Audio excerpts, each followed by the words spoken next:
Olá, salve, salve internautas do YouTube, como vão? Tudo bem? Todo mundo aí deve estar meio tenso, né? Afinal de contas está faltando aí nada mais, nada menos do que 15 dias para o exame de ordem. Deve estar todo mundo preocupado, menos a Luísa que foi para o Canadá e que já voltou. Mas para você que está preocupado, eu e o curso Master vamos trazer aí nos próximos dias algumas questões, comentários sobre algumas questões que caíram nos exames de empresarial da OAB pela FGV. E a primeira questão que eu quero comentar hoje com você é exatamente uma questão do último exame. Sem demora, vem comigo, 02, joga na tela. Olha só, em relação à incapacidade e proibição para o exercício da empresa, assinale a alternativa correta. A letra A diz, caso a pessoa proibida de exercer a atividade de empresário praticar tal atividade, deverá responder pelas obrigações contraídas, podendo até ser declarada falida. Caríssimos, esse é o item correto a ser marcado aí nessa questão, sabe por quê? É aquilo, o artigo 973 do Código Civil prescreve para nós exatamente o quê? As pessoas que estão impedidas de exercerem a atividade empresarial, se a exercerem, responderão por essas atividades como se empresários fossem. Isso, independentemente das eventuais sanções que o direito administrativo, que o direito penal ou que o direito constitucional as traga para elas. Ou seja, para todos os fins de direito, se você se envolveu com atividade empresarial, você já é considerado empresário e por essas atividades responderá como empresário fosse, inclusive podendo vir a ter contra si uma sentença declaratória de falência.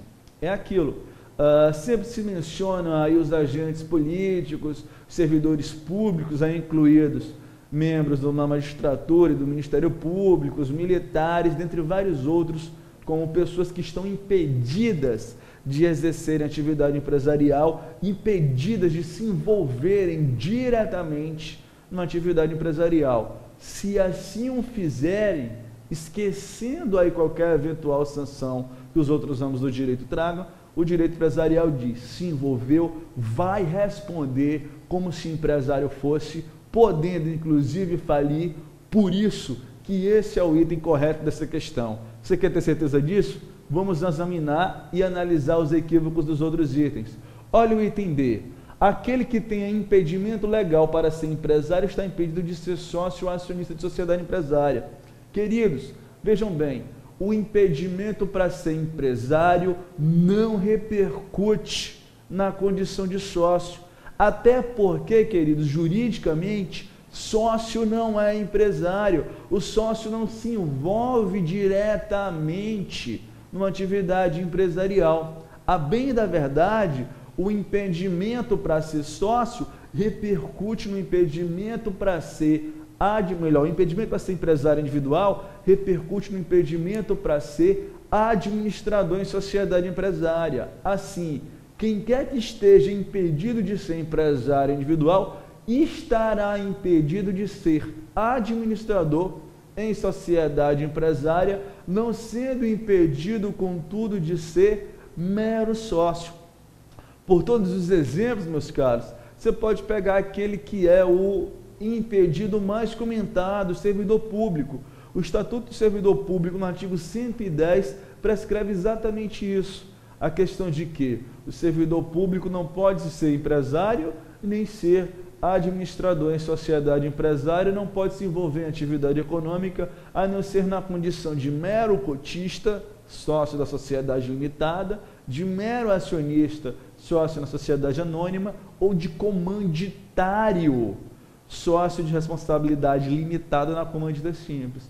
Ou seja, para que o impedido venha a ser sócio, temos dois requisitos. Primeiro, ele precisa ter responsabilidade limitada e segundo, ele não pode ter poder de administração, por isso que o item D está equivocado.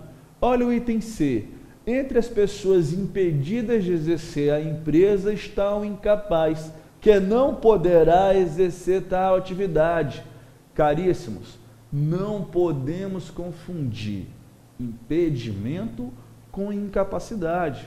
Os impedidos estão impedidos por força de lei.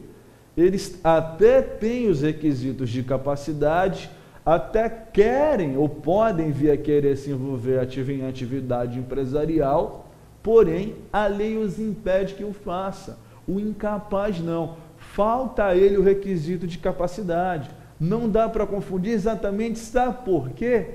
Porque o incapaz hoje, nos termos do que prescreve o 974 e os seus parágrafos 1º e 2º, ele pode vir a continuar o exercício de uma atividade econômica, via continuar o exercício de uma atividade empresarial, podendo, portanto, exercê-la, desde que essa atividade econômica fosse desempenhada por ele antes da sua incapacidade, ou pelos autores, ou pelos pais, ou pelo autor da herança, se vier a falecer aí o empresário inicial. A bem da verdade, para que isso aconteça, eu preciso de prévia autorização judicial. O juiz vai examinar as circunstâncias do caso concreto e, em homenagem à preservação da empresa, ele pode, por assim dizer, autorizar que essa empresa, essa atividade continue agora em cima da pessoa do incapaz, com o detalhe de que, havendo isso,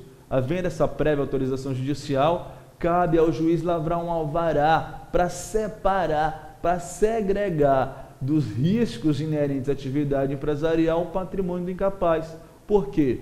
Tão relevante para o direito quanto à preservação da empresa é a proteção do patrimônio do incapaz. Por isso, o 974, parágrafo 2º, é expresso ao dizer que não se sujeitarão aos riscos inerentes à atividade da empresa o patrimônio pessoal aí do incapaz quando da interdição ou quando da herança.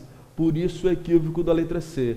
E o item D, por final, diz para nós: por se tratar de matéria de ordem pública e considerando que a continuação da empresa interessa a toda a sociedade, quer em razão da arrecadação de impostos, quer em razão da geração de empregos, caso a pessoa proibida de exercer atividade empresarial o faça, poderá requerer a recuperação judicial. Queridos, notem bem, o artigo 1º da Constituição Federal define esse país como um Estado democrático de direito. Estado democrático de direito, quem manda é a lei. E aí, cara, é aquilo. Na forma como o item está dizendo, a gente vai estar diante de alguém que está impedido do exercício de atividade empresarial e ainda assim impedido, ele iria receber um benefício da legislação empresarial, que é nada mais, nada menos do que o acesso à recuperação de empresas. Perceba, desde sempre os autores do direito empresarial nos diziam que, para que a gente possa ter acesso aos requisitos aí a legislação, os benefícios da legislação empresarial, nós precisaríamos de registro.